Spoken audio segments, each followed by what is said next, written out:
Hey, everybody. Welcome to the Jamie Dawn Show. I am your hostess, Jamie Dawn, and I am so thrilled that you are here with me today. And I have my beautiful daughter as my co host today. Hello, Tatyana. Hello.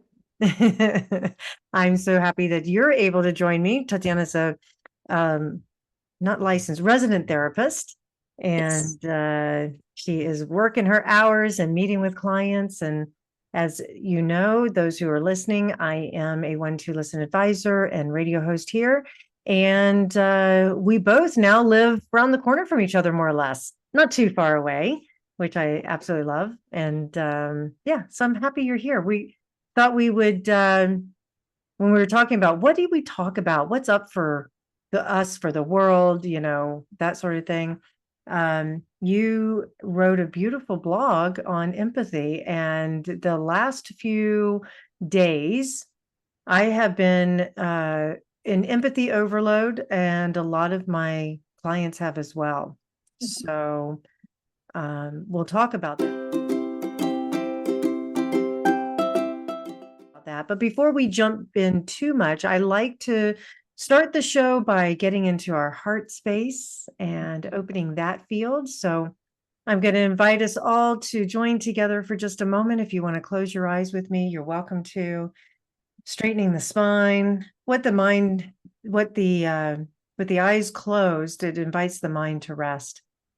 And so offering ourselves into a place where we can just become present in this moment, taking one conscious breath in and noticing what is happening in the body, allowing ourselves to just, for the next 45 minutes or an hour or so, just to be in this present moment. And then allowing the energy as we are grounding into this present moment to rest into the heart, because as we know that where attention goes, energy flows. And so really feeling that heart center come online. You can maybe float a hand over your heart or just feel the sensation of the heart in the chest area. And just allow yourself to feel qualities of the heart, love and compassion, devotion. And just breathe all that in. Knowing that we are only one breath away from this heart space and that we can return to it at any time. And with a conscious breath in through the heart and out through the heart, I welcome you. Thank you. Ah, lovely. I needed that too. I was feeling a little overwhelmed before we started. I like to talk about, keep people abreast as far as what's happening in my life so that they know I'm not just this made up AI something that's sitting out there. Mhm. Plus, it's always fun to gossip and learn about somebody else. So, at the time when we're recording this, I will have been back home from the East Coast for only a few days. And so I'm finally getting back into my sleep pattern. I slept an extra hour this morning than I normally do. Yay me. But I also stayed up an extra hour later. So technically I didn't get any more sleep, but you know, what are you going to do? So I'm sort of getting back into a routine, only to leave again to go off to mystery school, which is where this show is being pre-recorded for, because I'll play it on Monday, the 27th, which happens to be Memorial Day. And that will hopefully give everybody some pins on the map. We'll be coming off of a full moon that's happening next week on the 23rd, sun moving into the sign of Gemini. And then while I'm at mystery school, we have Jupiter, our big planet of abundance and good luck and fortune and truth and expansion, moving into the sign of Gemini. So it's appropriate that we're being gossipy. That's what Gemini likes. It likes to chit chat and connect and learn all kinds of stuff. So lots of stuff that's going to be happening while I'm gone, but lots of stuff happening as I'm at mystery school, because we know the energy field can be really thick with some really cool stuff. So I'm excited about that. So those are some happenings. What about you? What's happening in your world? Anything you want to share? Let people get to know Tatyana a little more? Hmm. I don't know. Had an interesting therapy session yesterday. It was quite enlightening. It's a wonderful thing when your therapist can push you and know that you can handle it, challenge you and tell you that you're not necessarily the problem, but you are part of the problem, Mm, and that we have to take a look at how, I have to take a look at how I want to navigate things instead of, what do I want to do with my anger and my resentment and my frustration, knowing that I can't change other people. They're probably not going to change on their own. How do I want to show up? I think that's so powerful and hard. I mean, oof, because even though we know we can't control another human, we want to. Mhm. Because if everybody would just line up the way I asked them to, we'd all get along just fine. Yeah. So what? It leads us back to radical acceptance because we have to accept, and this is kind of that phrase, we meet people where they're at, right? So it's like, okay, if I'm meeting them where they're at, and my expectation can't be any more than that. If for some reason they shift and they do show me something different, woohoo, I can Right. celebrate. But Well, yeah. that's part of the resentment, is having to meet people where they're at. When is Well, it my turn? When are you going to meet me where I'm at? mm-hmm. Except again, we go back to, you're incapable or unwilling, Right. So and what just exactly, what do you do? Just sitting in them. that's an But interesting philosophical maybe conversation with yourself of does that mean you only surround yourself with people who are capable and willing of meeting you where you're at? yes and no. I mean, when you do, yes, the like minds come together. You can enjoy each other's space. Your values line up. It's probably pretty comfortable. That's not where we grow, is it? Nope. Which is why there's so many different kinds of people in the world that we get to surround ourselves with. And even if they are people whose values line up with ours, are they still holding us accountable when it's necessary? And I think that's part of being around people we don't necessarily enjoy, right? They're going to hold us accountable or hold up that mirror to ourselves. Where are our areas of growth? Where do our deficits lie? What are things that I need to be doing that I'm not doing, Mm-hmm. or vice versa? Yeah. Well, I mean, it's very frustrating that we feel for me, I can only speak for myself. I get frustrated because I feel like I'm the one that's always willing to change. I'm Mhm. always I cautious to say always because really we don't want to use the words always and never, but majority of the time I feel I'm constantly bending and being flexible and like you it's like, well, when is it my turn? You know? Mhm. And then I go back to that concept of, well, I'm being of service. I'm here to be of service as a human being, right? So can I set aside my own personal agenda and what I think I want so that I can be of service to somebody else? Yes. And are we sacrificing ourselves for other people to a point that we don't need to be doing that? Right. Right. Agreed. It's always Agreed. some bullshit. It's always that razor's edge we're walking, and Right. in Egypt there's the temple of Dendera where they had the two moats, if you will, that ran underneath the temple, and the initiates would have to swim the moat, and the key was um, to get underneath, go down deep enough that you were able to have basically swim in the middle. So it's like the principle behind it is to be able to, just like we talk about which wolf are you feeding, to always be able to walk in the middle, keep one foot on the light and one foot on the shadow, and how you integrate the two, not necessarily negating one the other. And so just using that example as far as sacrificing or being of service without being a martyr. Mhm. So, Yeah, I think the intentionality really speaks a lot to that. What's our intention behind it? Are we walking into this consciously or not? right, Are we making that active choice? right. Yeah. Yep. And then, of course, there's always the communicating what you need and want from the relationship with the individual. And that's important as well. But being able to then say, okay, they can't meet me there. They can't give me what I'm wanting and needing. Now I have other decisions to make, you know. I was thinking about example, one of my ski buddies, her and her boyfriend broke up 2 weeks ago. And when I was talking to her the other day about it, she said that basically it boiled down to she just felt like she couldn't be that person that he needed her to be. And, you know, because he was wanting one thing and he needed something out of the relationship from the woman that he wanted to partner with. And she was looking at it from the observer view saying, I'm not that woman.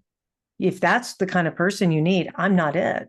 And so that's a hard decision to make, but she was saying it was the right decision for her because of the way her personality is and what she needs in the relationships sector, you know. So I would venture to say there's going to be, and I have talked with several people that is also the case. And, you know, and I was saying how I was on empathy overload over the last couple of weeks. A lot of my clients have been on empathy overload, and it's hard.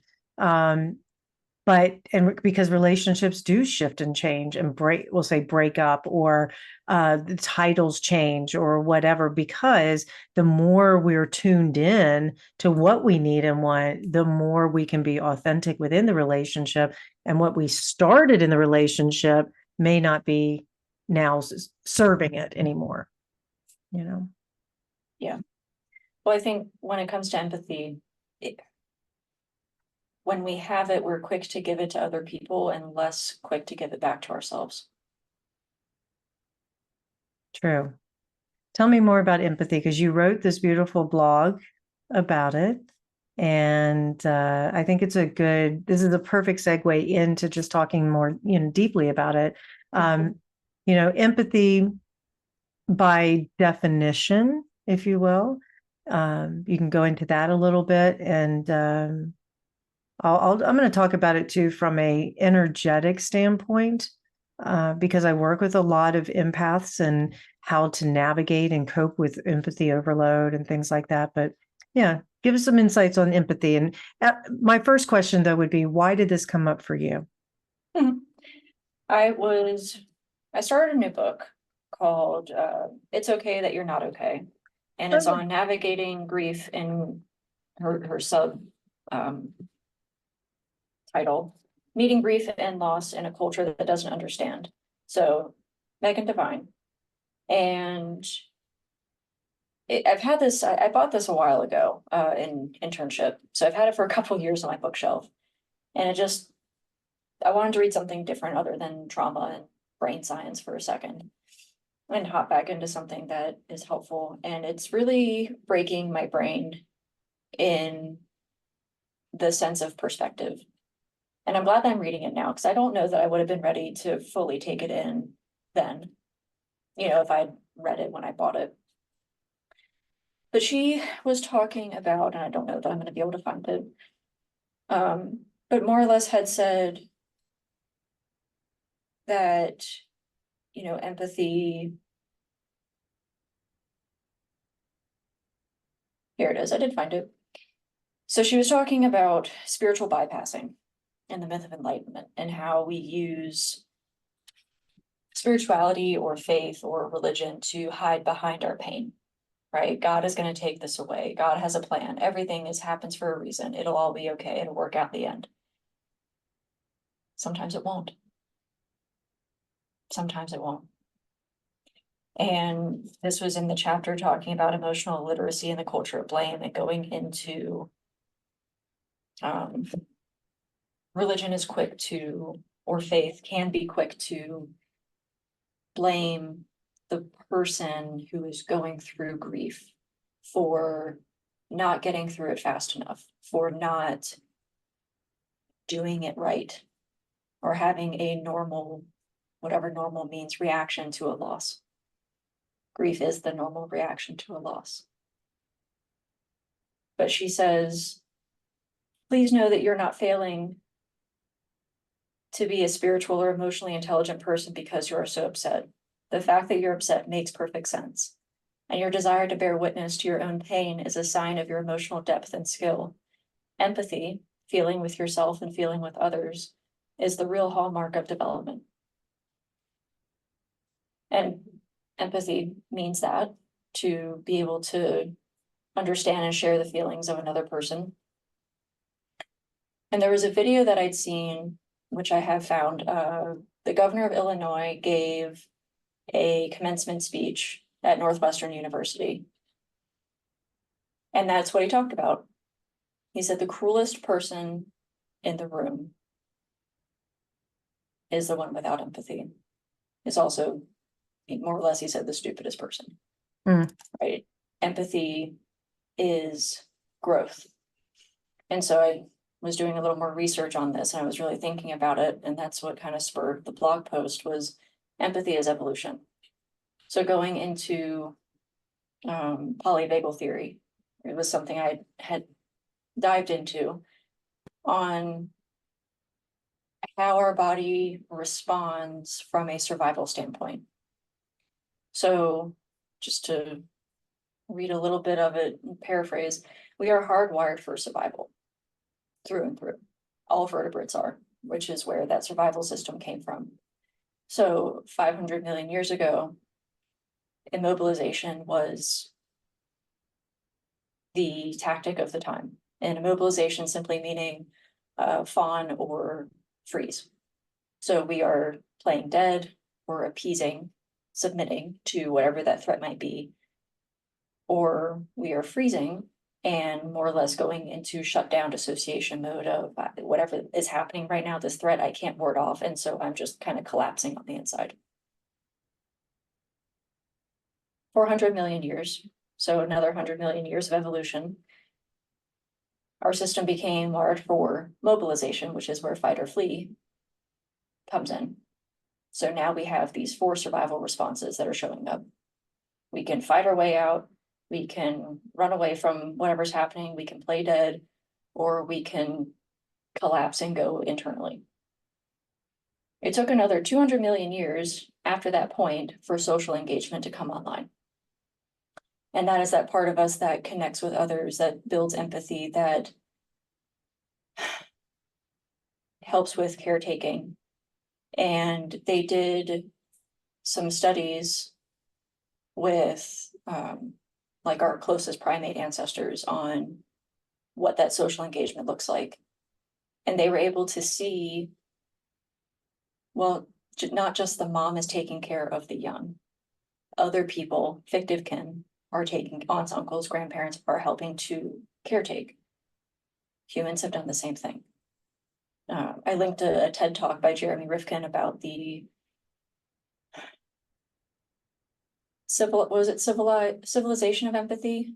I might have mixed up that wording, but how he talks about that is that's what's on the horizon. That is where we're headed. Historically, empathy was only between our tribes. Everyone else, say, over the valley or over the mountain, was an alien, and we didn't know who they were. They were the threat. Anyone that wasn't within shouting distance was against us. And as time went on, we realized, well, we're all part of the same species. Just because you live over the mountain doesn't mean we can't be of service to each other. And we started to build on that. And he says that we're soft-wired for empathy or social engagement, which makes sense because it hasn't been around as long as the other hardwired parts of us. And so this was more of,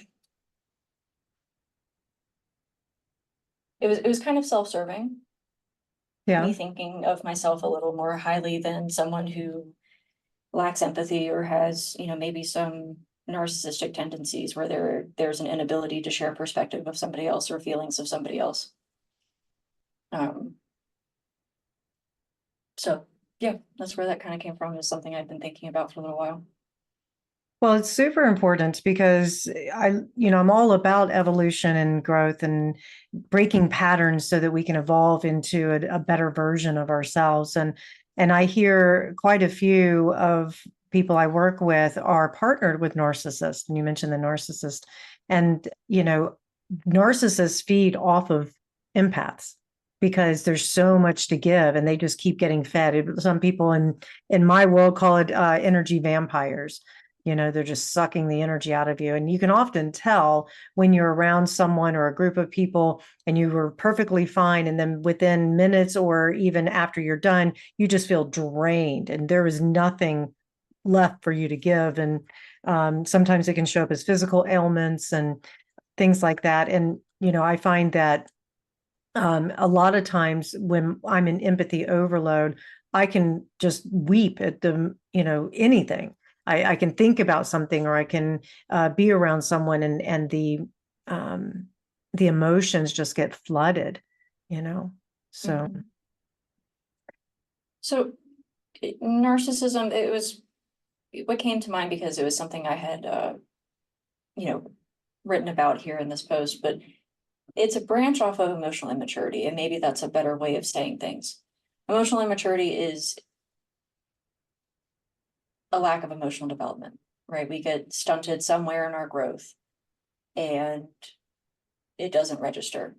When you have people with narcissistic tendencies, that inability to see things from others' perspectives, the difficulty in being able to share emotion, connecting to emotion, there's a sense of entitlement. We're seeking validation or admiration from others, very self-centered. It's very childlike. We get stuck in that place of development, right? You see those things in a child because that makes sense. That's where they are. But when you continue to see them in adults, can bring problems, especially in this day and age when you're raising kids with emotional intelligence and you have all of these older people that don't have it. Yes, it is a generational thing. There's a whole bunch of other stuff that goes into that. But that's why narcissism and that term has been on the rise. Right? It's been a buzzword lately. Oh, Right. he's narcissistic, she's narcissistic, always taking pictures of herself. He can't listen to anything I have to say. Right. I often will say that empaths go into compassion overload, where we put ourselves in the other person's shoes to the point where we become them and inside of ourselves, and we take on their pain and we don't allow them to feel the pain. We don't allow them to go through their process. And the thing with someone who isn't emotionally mature enough, they'll gladly let the empath do that and not think twice about it. And it's such a hard thing too, because empaths love so, so deeply. And so it's their way, in many ways, unconsciously, of giving love to another individual, and it's easy to fall into the trap of being with somebody who is that emotionally immature and being long suffering in that relationship and having that's where a lot of the tumultuous times take place and depression sets in. I know you work with clients on this too, but where they can't seem to understand what has happened to them because they're just giving so much, the overgiver, if you will, and they're not getting it back. So, And again, it comes down to attachment and it comes down to boundaries. All of that is just this nice ball of things that are linked. mhm. The more we understand ourselves, the more we can look out for things in others that are serious red flags.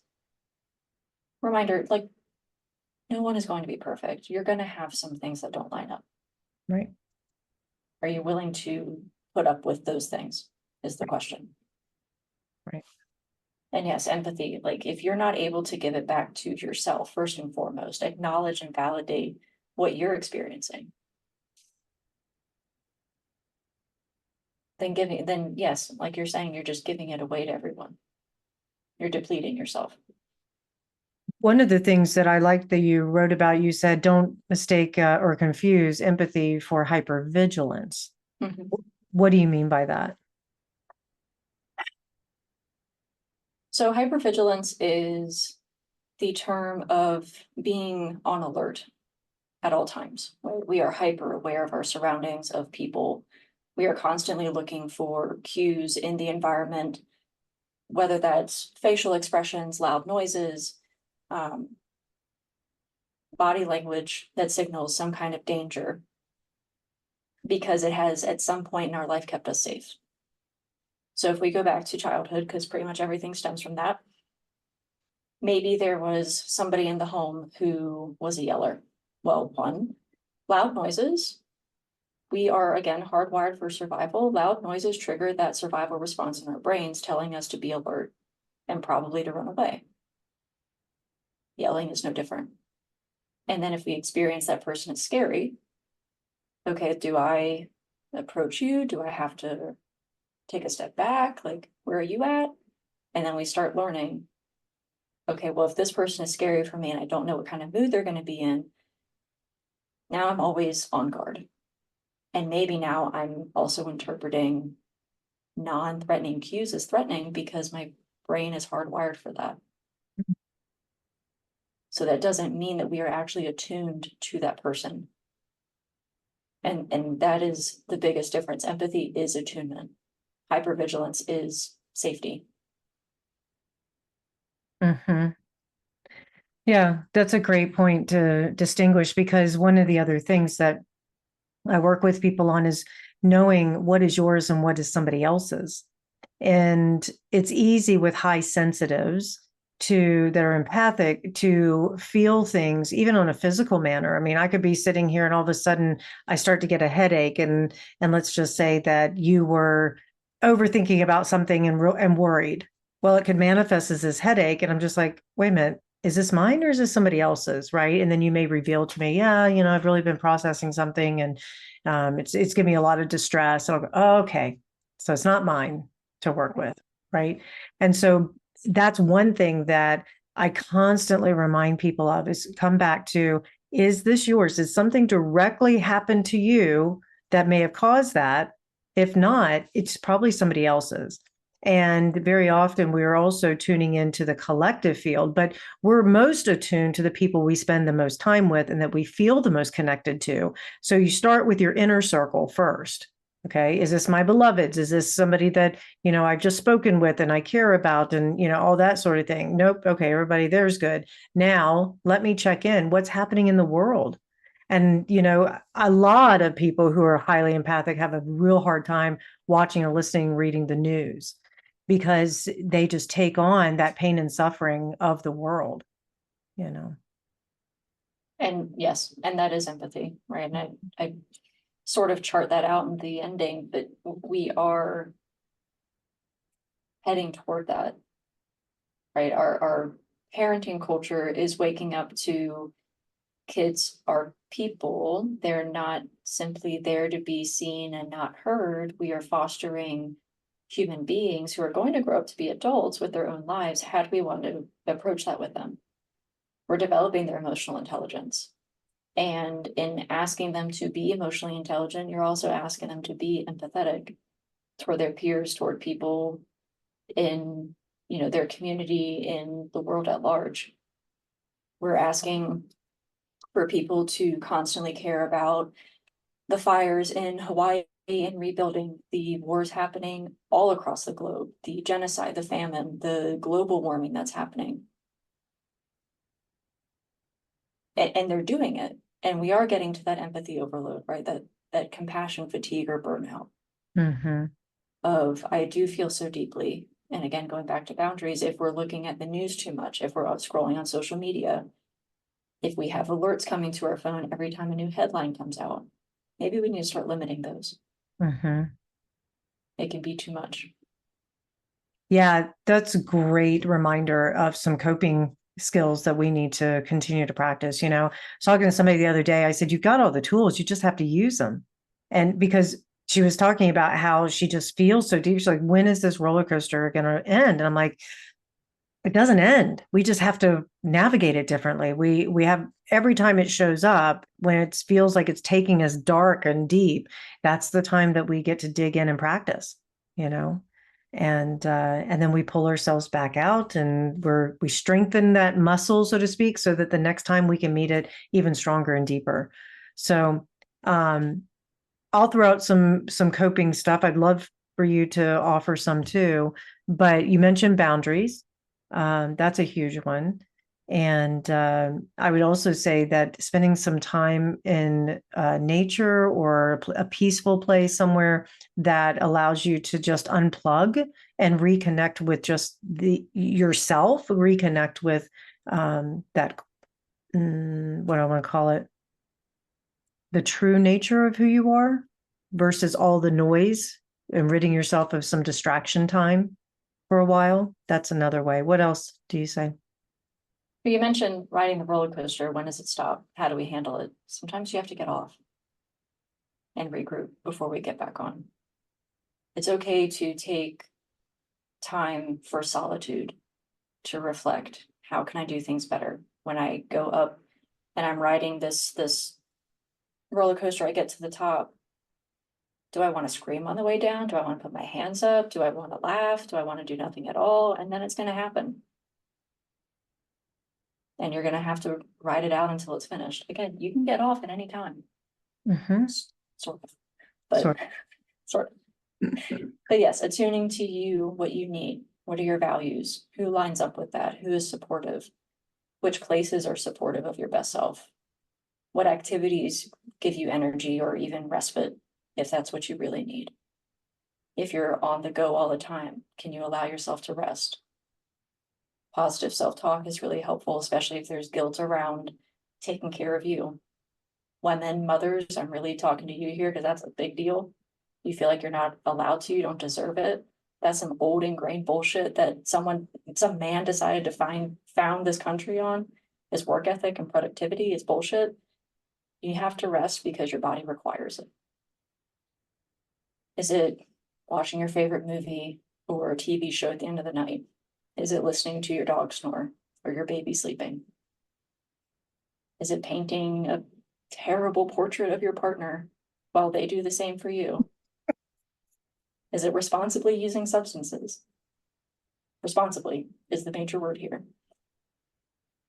There's so many things, but coming back to what brings you back to you is very important. And if you don't know that, yay, self-discovery opportunity. It's a great time to figure out what you do like or don't like. Trying new things. If new things scare you, doing things you've done before, do you still enjoy them or not? Well, keep in mind too, I'm speaking to all the overgivers out there, I'm raising my hand. Keep in mind too that what example are you setting for your child or for someone that you care about? You know, it's easy to give advice, it's hard to take our own, right? But you know, what example are you giving to? I would think about that. And there's some redos I'd like to have as a young parent, you know, where it's like, okay, I taught my kids to work hard and try and fill up their time with as much work and productivity, you know, as possible. And there was a point when you're a little bit older that I was like, no, wait a minute. You've worked hard. School is your job. You're allowed to have that downtime. I'm allowed to have that downtime. I don't have to. I mean, I went through the roller coaster of guilt because I worked full time. And it was like, I haven't seen them all day. I need to spend as much time as I possibly can before they go to bed with them. And that wasn't always what you needed. You know, sometimes we all just needed to have quiet. So, yeah, giving to ourselves also, I noticed that I can show up so much better. You know, it's a silly example, but I'm going to share it just for fun.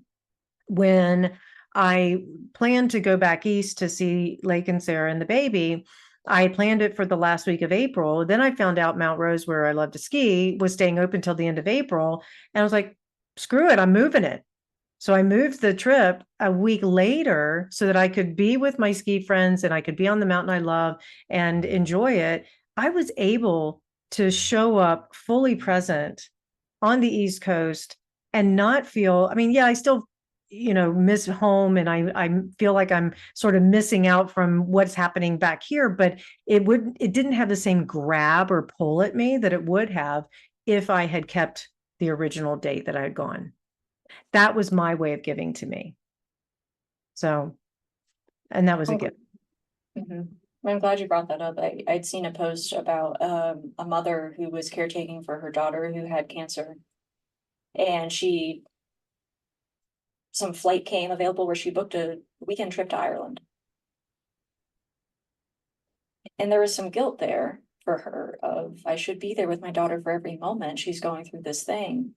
At the same time, your daughter's fighting the fight. You're there to support her.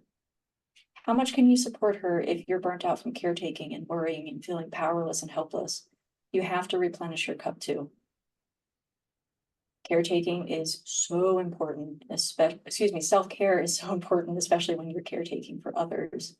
If you're in a helping profession, if you're a parent, if you're taking care of your own parents. I mean, I'd even say if you're taking care of animals frequently, right? They're dependent on you. Mm-hmm. How many Yeah. times do you give back? Sorry, I didn't mean to interrupt you. No, that's it.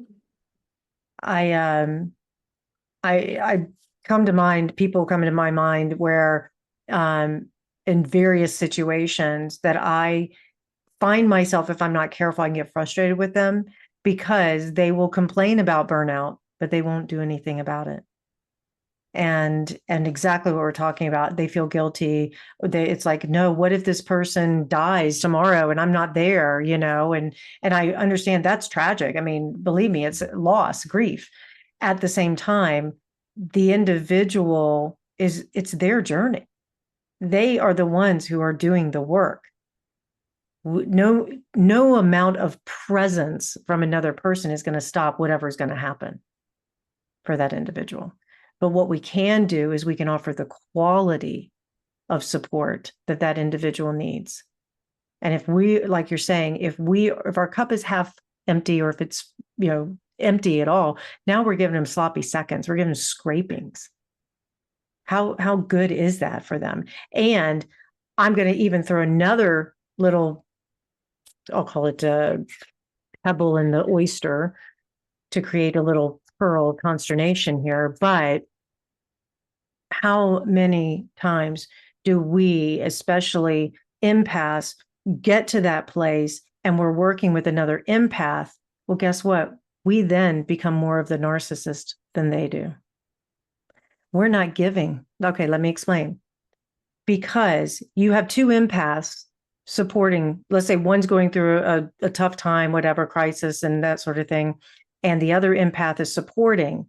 Well, if the other empath is over giving, then you're not trusting that the person who's walking through it has the tools and the skills to be able to do what they need to do. And you've just made it about you. Look at what I'm giving you. Look at me. I can handle this for you. Yes, you're also touching on enabling versus accountability. Mm-hmm. Right? Am I enabling your behaviors by being the one who's going to take them away from you? Whereas if I held you accountable, like you're saying, I'm holding that space for you to do your own work. And if you need me, I'll be there. Mm-hmm. Just know that I'm here to support. Right. Yep. And, it's all, again, it's that fine line of, I'm giving and being of service, or now I'm taking over. I'm telling you, I know what's best for you. You need me here and I'm going to do this for you. And that's not always what they want or need. No. Think of it, I guess, like the scenario that comes to mind is a person on their deathbed. If they want you to be there to support them as they navigate that new journey, they've never been on their deathbed before, probably. If they need for you to let them go, but you keep holding on for yourself because you keep seeing signs of life, or you think they would want that for you, but clearly they're not there. They just want to let go. You're holding them back. Like you're saying, you're making it about you. It's not about you. It's about you later in your grief. But right now they're dying. And we have to respect that for them. Yeah.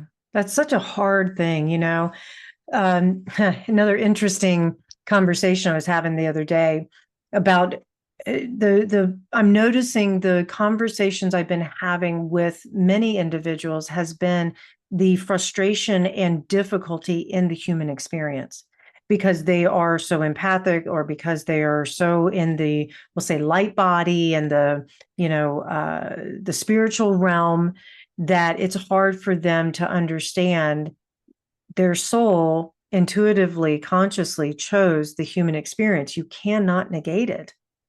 We have to learn how to embrace it and work with it. And it's such a difficult place to be. But if we can take this full radical acceptance of, I am fully human, and that means that part of the evolution is empathy, and that in this empathy, I can be of service to others and I still need to give to myself. Now I can be fully human. Now I can also still be in the spiritual realm and embody the qualities of light and embody the qualities of love and all these things that we're working with. And I can radiate that into the world and be of service that way as well. So I'm not sure where I was going with that at the moment, but that's okay. It was something that came up that I just felt like I needed to share. Okay, I think same for me and a little dying tidbit, so it's fine. Oh yeah, the dying. Well, It's all very nuanced. Anything we're saying is not an absolute. It can't no, be. exactly. Exactly. For me, death is just a gateway to liberation. And I don't say that lightly in the sense that I'm like, it's just death. I mean, I'm not trying to be dismissive about it.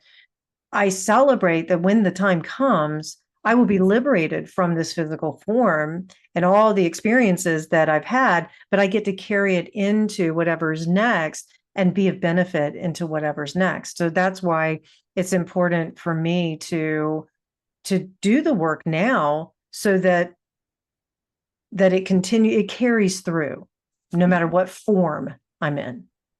Why are you laughing? I'm laughing because it spurs another thought, one that I've broached with Talbot, that all existence is servitude. That's an interesting philosophy. It doesn't matter if you're here on earth, right? We're serving in some way. If you're in hell, you're serving in some way. If you're in heaven, you're serving in some way. I don't think there's really any escaping it. If you're in an animal realm, you're definitely serving in some way. A ghost realm, definitely that too. I think all existence is servitude. So if that's what you're trying to get out of, good luck to you. Let me know. See, and that's my whole, thank you. That was my whole philosophy around being of service without being the martyr. But again, the path of service to me is rewarding. The path of service to be useful. That's all. I mean, none of us are special, but we certainly are useful if we allow ourselves to be. And I think that's the thing that I just keep coming back to is how may I serve? How may I serve? How may I serve? And sometimes being of service, this goes back to the death example. It goes back to some of these other examples we've used. Sometimes being of service is stepping away and is filling our cup and is getting back and reducing the burnout and getting rid of burnout, hopefully, by self-care. Sometimes that is being of service because, well, not sometimes, it is being of service because you, like we were saying, you can show up so much better for another and for yourself. At mystery school, we say our vows. I vow to you conscious speech, purity of heart, compassionate action. And then the staff takes on the vow of service. And we say those vows to each other, but we also say them to ourselves. And it was really potent for me to be able to say, to be of service to myself. I mean, some in the very beginning, it's like, okay, to be of service to others, right? Be of service for all time. Yes, that's me. And when I said it to myself one day, I remember so distinctly going, wow, I need to be of service to Jamie too. Yeah. And now that's been a labor of love because it's not easy. Right. So, I go back to we're not pouring from our cup, we're pouring from our saucer. or What I so. have in my think of a teacup Oh, on a yeah. saucer. Yeah. But whatever I have in my cup is for me. Whatever runneth over into my saucer, I will happily give to you. I love that. If there's nothing left, see ya. Honestly, I can't remember who said that. It was this beautiful woman that I watched in a video. So I took that from her. I love But it. That reminds me of another phrase. It's sort of, we're kind of gearing it, steering this in many different directions, but talking about relationship and the codependency relationship factor. And the phrase was, you don't make the other person the air you breathe, you make them the flowers on your table. So you appreciate them. And I'm a big flower person. I buy myself flowers every week, and because it's just, it makes me happy, and I appreciate them, and beauty opens the heart, and they remind me to stay in my heart space. I'm not always there. I try, but when I'm not, I can look at my flowers and go, oh, take a breath in through the heart. And so, we think about it from the cup and saucer thing. It's like, yeah, I have a full cup for me, and you get all the not leftovers, you get all the excess, all the abundance of what's in here. I love that. yeah. You had touched on something a little earlier. I know our time is coming to an end soon, but I chuckled to myself. It was along the lines of taking on what's not ours as empaths. And in that same vein, I would include shame. Right. Going back to childhood, hardwired for survival, we take on shame. We take on our parents' shame. We take on words that are simply words that they feel about themselves, and we internalize them. And when we get to be adults, it is our responsibility to get back to ourselves, to really unravel that shame and realize it was never ours to take. As children, we couldn't do anything else. We weren't there yet. Right. But as adults with our brains fully formed, Yeah. it's a beautiful way to get back.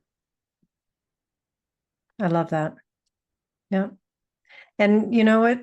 It gives me great hope that we have so many empaths out there now, that we are evolving. And so one other tool I want to offer, and I've mentioned this on previous shows and that I've been on, or that even I think on my show, but the practice of Tonglen, Pema Chodra introduced it to the West, and we practice that regularly throughout mystery school, and I practice it as well. But Tonglen is it's Tonglen, if anybody needs the spelling of it.